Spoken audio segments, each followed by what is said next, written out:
ડભોઈ શહેરના અત્યંત વ્યસ્ત એવા ભારત ટોકી 4 રસ્તા પાસે એક અતિ જર્જરિત હાલતમાં જોવા મળી રહ્યો છે।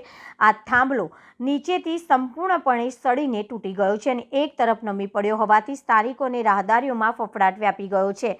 શાળાના બાળકોનું જોખમ। આ જોખમી થાંભલાની નજીક જ એક શાળા આવેલી છે, જેમાં અંદાજે 400થી વધુ વિદ્યાર્થીઓ અભ્યાસ કરે છે।